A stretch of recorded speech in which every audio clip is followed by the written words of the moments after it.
हाँ भाई, क्या हाल चाल। आई होप पढ़ाई लिखाई बेहतरीन चल रही होगी। सब बढ़िया है ना। हम लोग कर रहे हैं क्लास 9th का एनसीईआरटी सॉल्यूशन, जिसमें हम लोग कर रहे थे पहला चैप्टर नंबर सिस्टम्स। इसमें हम लोगों ने स्टार्टिंग की 4 एक्सरसाइज कर ली है। आज हम लोग करेंगे एक्सरसाइज 1.5। इसमें हम लोग डील करेंगे एक्सपोनेंट एंड पावर्स को। ठीक है, चलो बिना देर किए स्टार्ट करते हैं। एक्सपोनेंट एंड पावर्स क्या होता है, ऐसे समझो। अगर मैंने ऐसे लिखा, कोई नंबर लिखा मैंने ए, कोई नंबर मैंने लिखा ए, और उसके ऊपर मैंने पावर लगाई एम। ये जो नीचे लिखा होता है ना, ये इसको हम लोग बोलते हैं बेस। इसको हम लोग क्या बोलते हैं? बेस। और ये जो ऊपर, इसके ऊपर छोटा नंबर लिखा हुआ है, इसको हम लोग बोलते हैं पावर, या फिर इसको हम लोग बोलते हैं इंडेक्स, या फिर इसको हम बोलते हैं एक्सपोनेंट। ये तीनों इसके नाम होते हैं। ठीक है, इसको हम लोग पढ़ते कैसे हैं? इसको हम लोग पढ़ते हैं a raised to the power m. A raised to the power. अब इतना मेहनत कोई करता नहीं है, तो हम लोग सीधे सीधे क्या बोल देते हैं? इसको ए टू द पावर एम बोल देते हैं। मतलब क्या होता है ए टू द पावर एम का? ए टू द पावर एम का मतलब ये होता है कि ए को अपने आप से एम टाइम्स मल्टीप्लाई किया गया है। यानी इसका मतलब होगा ए टू द पावर एम का जो मतलब होगा, ये होगा ए इंटू ए कितने टाइम्स? M times. ठीक है, बोलो बात समझ में आ गई कि नहीं? यानी ए अपने आप से कितनी बार इंटू कर रहा है? एम बार इंटू कर रहा है, एम टाइम्स इंटू कर रहा है। जैसे मैं किसी नंबर को एग्जांपल लेकर दिखाऊं, अगर मैं कहूं 2 की पावर 3, तो इसका मतलब होता है कि 2 अपने आप से कितनी बार इंटू कर रहा है? 3 बार। 2 इंटू टू इंटू टू, इसका आंसर कितना आ जाएगा? 8। बात समझ में आई? ये पावर होती क्या, ये क्लियर हो गया है ना। क्लास 8th में भी तुम लोगों ने इसको पढ़ा होगा। अब इससे रिलेटेड कुछ रूल्स होते हैं, जिसको लॉज ऑफ एक्सपोनेंट्स बोलते हैं, वो सीख लो, और उसी पर बेस्ड ये एक्सरसाइज है। सबसे पहले क्या है, देखो, अगर a to the power m है और a to the power n है, ठीक है, यानी बेस दोनों का सेम है, तो मल्टीप्लीकेशन अगर हो रहा होगा तो पावर्स क्या हो जाती हैं? ऐड हो जाती हैं। ठीक है, जैसे एक एग्जांपल लेके देख लेते हैं। अगर 2 की पावर 4 है, इसको मैं 2 की पावर 5 से मल्टीप्लाई करता हूं, तो ये 2 की पावर हो जाएगा 4 प्लस 5, क्योंकि बेस क्या था? सेम था। तो ये हो जाएगा 2 की पावर कितनी? 9। बोलो बात समझ में आ रही है कि नहीं? चलो दूसरी बात देखते हैं। इसी तरह से अगर बेस सेम है और केस डिवीजन का है, तो हम पावर्स को क्या कर देते हैं? सबट्रैक्ट कर देते हैं। तो a की पावर कितनी हो जाएगी? m minus N. एग्जाम्पल, मैंने लिखा 2 की पावर 6, इसको मैंने डिवाइड किया 2 की पावर 4 से, तो 2 की पावर 6 में से 4 क्या हो जाएगा? सबट्रैक्ट, तो हो जाएगा 2 स्क्वायर, जिसको मैं कितना बोल दूंगा? 4। क्लियर हो रही है बात कि नहीं? दो रूल समझ में आ गए। यानी अगर बेस सेम होगा तो मल्टीप्लीकेशन में पावर्स ऐड हो जाती हैं, और डिवीजन के केस में सबट्रैक्ट हो जाती है, यानी सबट्रैक्शन हो जाता है। इसके बाद आ जाओ तीसरी बात। अगर बेस अलग अलग है लेकिन पावर सेम है, यहां पर देखो, a की पावर m, b की पावर m, बेस अलग अलग है लेकिन पावर सेम है, तो बेस को आपस में मल्टीप्लाई कर दो और पावर एक बार लगा दो। सेम बात किसके लिए अप्लाई हो जाएगी? डिवीजन के लिए भी। अगर a की पावर m है अपॉन b की पावर m है, तो a बाई बी कर लो एक साथ, और उसके बाद पावर लगा दो m। ठीक है, एग्जाम्पल, आप एग्जाम्पल ले लो भाई। 2 की पावर कहीं लिखा हुआ है 3, और 5 की पावर भी कहीं लिखा हुआ है 3। ठीक है, तो देखो पावर दोनों की सेम है, तो बेस को आपस में मल्टीप्लाई कर दो, यानी 2 इंटू 5 कर दो, और पावर 3 लगा दो, तो ये हो जाएगा 10 की पावर कितना? 3। बोलो आसान है कि नहीं? यहां पर देखो, कहीं इस तरह से लिखा हो 8 की पावर 3, इसको मुझे डिवाइड करना है 2 की पावर 3 से, तो मैं 8 बाई 2 को पहले लिख लूंगा और पावर पूरी एक बार लगा दूंगा। ठीक है, तो ये हो जाएगा 4 की पावर कितना? 3। समझ में आता जा रहा है कि नहीं? चारों रूल्स क्लियर हो गए कि नहीं हो गए? ठीक है, इसके बाद सबसे इंपॉर्टेंट बात यह है कि अगर किसी नंबर के ऊपर कोई पावर नहीं दिख रही है, इसका मतलब पावर कितनी होती है? 1 होती है। अगर कोई पावर नहीं दिख रही है, इसका मतलब पावर कितनी है? 1 है। ठीक है, तो a की पावर 1 का मतलब कुछ और नहीं होता है, क्या होता है? a होता है। किसी नंबर पे भी पावर अगर 1 लगी है तो वो नंबर खुद होगा। ठीक, सबसे इंपॉर्टेंट बात, अगर किसी नंबर पे पावर 0 लगी है तो आंसर 1 होता है, ये हमेशा याद रखना। किसी भी नंबर पर अगर पावर मैंने कितनी लगा दी है 0, तो आंसर कितना हो जाएगा, 1 हो जाएगा। जैसे मैंने लिखा 2 की पावर 0, तो आंसर कितना हो जाएगा, 1। या फिर मुझे ऐसे सॉल्व करना है 5/3 इंटू 2/7, और इस पूरे के ऊपर मैंने पावर लगा दी है कितनी, 0।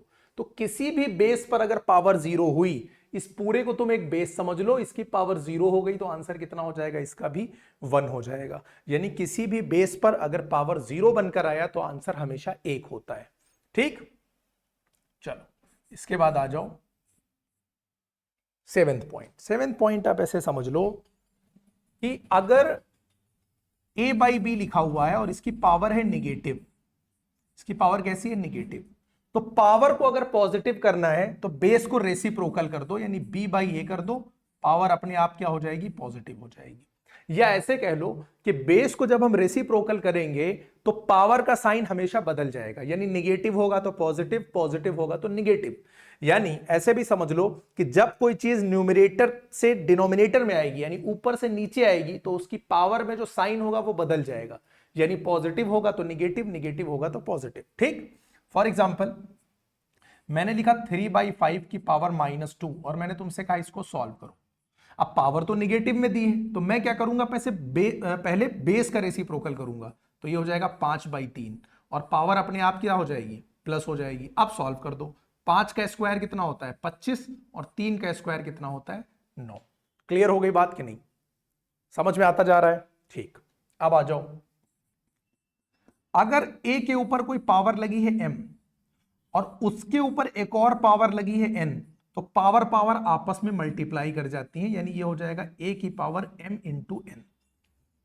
क्लियर हो गई बात, चलो देखते हैं कैसे। कहीं लिखा हुआ है 2 की पावर 3 और उसके ऊपर पावर लिखी हुई है 3, तो इसका आंसर क्या होगा, 2 की पावर 3 इंटू 3, ये दोनों आपस में क्या हो जाएंगी, मल्टीप्लाई, तो 2 की पावर 9 इसका आंसर हो जाएगा।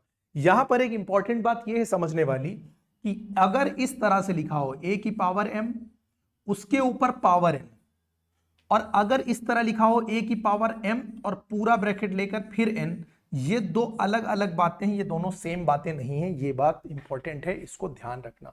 इसमें क्या हो रहा है कि पहले अगर इस तरह का क्वेश्चन दिखता है तो मैं ऐसे सॉल्व करते हुए आऊंगा, यानी पहले m की पावर n को सॉल्व करूंगा, उसके बाद a के ऊपर वो पावर लगाऊंगा। ठीक है, ये अलग चीज हो जाएगी, यानी दोनों डिफरेंट चीजें हैं, इन बात का ध्यान रखना। क्लियर है, इतनी बात से क्या हम लोगों का काम चल जाएगा, चल तो जाना चाहिए, नहीं चलेगा तो वापस आते हैं। चलो पहला क्वेश्चन उठाते हैं। इस एक्सरसाइज का पहला क्वेश्चन है 64 की पावर मुझे सॉल्व करना है, कितना है, 1/2। अब मैं क्या कर सकता हूं, देखो 64 किसी नंबर का स्क्वायर होता है कि नहीं होता है, 8 का स्क्वायर होता है, तुमको पता होगा। अगर पता है तो बहुत अच्छी बात है, नहीं है तो भी बता रहा हूं कैसे करना है। इसको मैं लिखूंगा 8 का स्क्वायर और यहां लिखूंगा मैं 1/2। जब पावर के ऊपर पावर होती है तो अभी मैंने एक रूल लगाया था कि भाई हम लोग मल्टीप्लाई करते हैं। क्या रूल लिखाया था कि अगर a की पावर m, ऐसे लिख लो, बिकॉज a की पावर m और इसके ऊपर अगर पावर लगा दिया जाए n, तो ये दोनों आपस में क्या कर जाती हैं, मल्टीप्लाई कर जाती हैं। बोलो बात समझ में आ गई कि नहीं। अभी हम लोगों ने ये रूल पीछे पढ़ा है, तो ये जब मल्टीप्लीकेशन होगा तो 2 और 2 कट जाएगा, 8 तुम्हारा आंसर हो जाएगा। अब मान लो तुमको पता ही नहीं है कि भाई 8 का स्क्वायर कितना होता है, 64 होता है, मान लो ऐसा नहीं पता होता, इतने बेवकूफ तो तुम नहीं होगे, फिर भी मैं मान लेता हूं। तो 64 को आप प्राइम फैक्टराइज कर लेना। ठीक है, तो ये हो जाएगा देखो 32, फिर 2 से कट करोगे 2 1 जा 2 6 जा, फिर 2 से करोगे 8 आएगा, फिर 2 से करोगे 4 आएगा, फिर 2 से करोगे 2 आएगा, फिर 2 से करोगे 1 आ जाएगा। 2 की पावर देखो कितनी है, 1 2 3 4 5 6, ये हो गया कितना, देखो 64 की पावर 1/2 था, मैंने 64 को बनाया 2 की पावर कितना 6 और उसके ऊपर कितनी पावर लगाया 1/2। अब पावर के ऊपर पावर तो मल्टीप्लाई हो गया, 2 से मैंने 6 को कट किया, कितना आया 3, 2 की पावर कितना हो गया 3, 2 की पावर 3 का मतलब क्या हुआ कि 2 अपने आप से 3 बार मल्टीप्लाई कर रहा है, और 2 अपने आप से अगर 3 बार मल्टीप्लाई करेगा 3 बार, तो 2 2 जा 4 2 जा 8 तुम्हारा आंसर हो जाएगा। आई होप क्वेश्चन समझ में आ गया होगा। चलो दूसरा पार्ट देखते हैं। दूसरा ये है 32 की पावर कितना 1/5। अब 32 को हम लोग क्या लिख सकते हैं, जिस तरह मैंने 64 को किया है, इसी बात को ध्यान से देखो। ये वाला अगर मैं छुपा लूं तो अब देखो ये 32 का प्राइम फैक्टराइजेशन है कि नहीं है। 2 2 जा 4, 2 जा 8, 2 जा 16, 2 जा 34, सॉरी 2 जा 32। कितनी बार मैं लिख सकता हूं 32 को? 2 की पावर कितना लिख सकता हूं मैं? 5। तो 2 की पावर 5 कर दिया और यहां पर पावर लगा दी।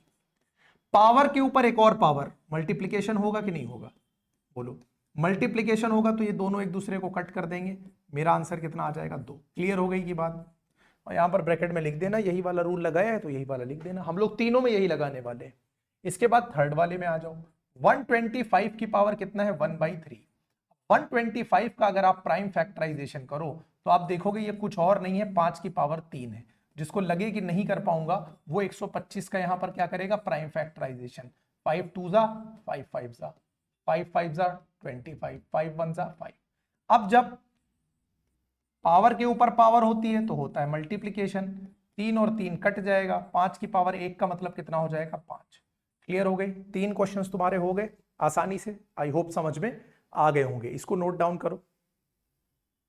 चलो आगे चलते हैं नेक्स्ट क्वेश्चन पे। 9 टू द पावर 3/2। पहला देखो, अभी भी हम लोग वही रूल इस्तेमाल करेंगे, बेस को बदलने की कोशिश करेंगे। 9 कुछ और नहीं होता है, 3 का स्क्वायर होता है। जानते हो कि नहीं जानते हो? ये सब जानते होगे। 9 का तो प्राइम फैक्टराइजेशन करने की जरूरत नहीं है। पावर के ऊपर पावर है तो पावर्स आपस में क्या हो जाएंगी? मल्टीप्लाई। ये 2 और 2 कैंसिल हो जाएगा, तुम्हारे पास बचेगा 3 की पावर 3। 3 की पावर 3 का मतलब होता है कि 3 अपने आप से 3 बार मल्टीप्लाई करेगा। तो 3 3 जा 9, 3 जा 27। बोलो डन। नेक्स्ट पार्ट पर आ जाओ। इसका सेकेंड पार्ट यहां देखो। सेकेंड पार्ट क्या है? 32 टू दी पावर कितना है? 2/5। अभी हम लोगों ने 32 को पिछले पेज पर किया है तो 2 की पावर कितना था? 5। और इसकी पावर कितनी है? 2/5। पावर के ऊपर पावर तो पावर्स में क्या हो जाएगा? मल्टीप्लीकेशन। 5 और 5 कट के किनारे, 2 की पावर 2 और 2 की पावर 2 कुछ और नहीं होता है, 4 होता है। ठीक है। गर्मी कुछ ज्यादा ही है, एसी कुछ काम नहीं कर रही। 1 मिनट रुकना भाई जरा।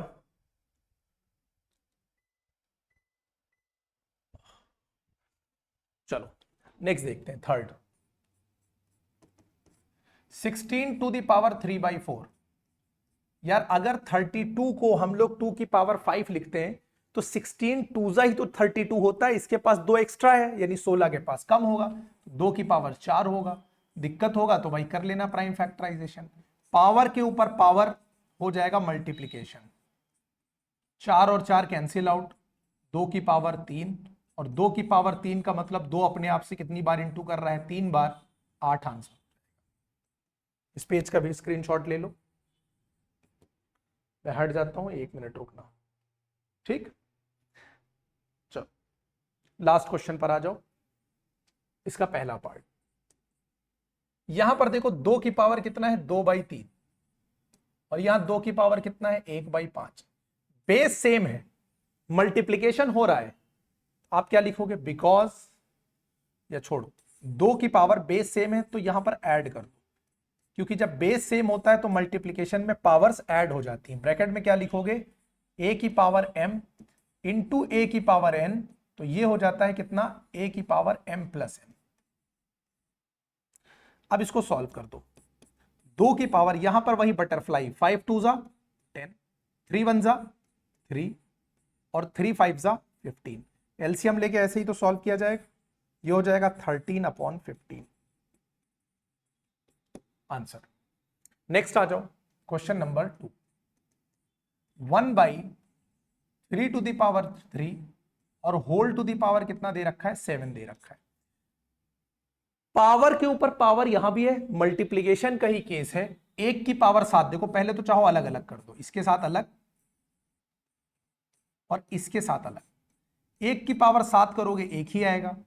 3 की पावर 3 और उसके ऊपर एक और पावर 7, तो पावर्स आपस में क्या कर जाएंगी? मल्टीप्लाई। तो 1/3 की पावर कितना हो जाएगा? 21। 3 7 जा कितना होता है? बोलो 21। ये छोड़ दो। या फिर अगर 3 में लिखना है, पावर को ऊपर भेजना है, तो पावर अगर ऊपर जाएगी तो मैंने अभी बताया था कि क्या हो जाता है? साइन बदल जाता है, तो निगेटिव हो जाएगा। हो गया। लास्ट पार्ट पे आ जाओ। 11 to the power half upon 11 to the power 1/4। Case division का है, बेस सेम है, पावर्स में क्या होगा, सब्ट्रैक्शन। कौन सा रूल लगाया, अगर a की पावर m है, इसको a की पावर n से डिवाइड करें तो a की पावर m माइनस n आ जाता है। बोलो आता है कि नहीं। तो 11, 4 1 जा 4, 2 1 जा 2 और 2 4 जा 8। मैंने वही रूल लगा दिया। हालांकि मैं 1/2 से 1/4 को निकालूं तो डायरेक्टली पता है कि 1/2 ही आता है। तो सॉरी 1/2 में से 1/4 निकालूं तो 1/4 आता है। तो यहां हो जाएगा 2/8 और 2/8 को सॉल्व करोगे तो आ जाएगा 1/4 ये आंसर। क्या क्लियर है, बोलो। ये तीनों क्वेश्चंस क्लियर हो गए। बस इतना ही था तुम्हारे इस एक्सरसाइज में, एक्सरसाइज 1.5 में, और इसका स्क्रीनशॉट ले लो। इसी के साथ तुम्हारा ये चैप्टर, इसका स्क्रीनशॉट लिया, ठीक है। इसी के साथ तुम्हारा चैप्टर 1 आज खत्म होता है। चैप्टर 1 को अच्छे से कर लो प्रैक्टिस, इंपॉर्टेंट है तुम्हारे एग्जाम पॉइंट ऑफ व्यू से भी। यहां से क्वेश्चंस बनते हैं, चूंकि अब एमसीक्यू का पैटर्न है तो यहां से अच्छे क्वेश्चंस बनेंगे। अब हम लोग मिलेंगे नेक्स्ट लेक्चर में पॉलिनोमियल के साथ।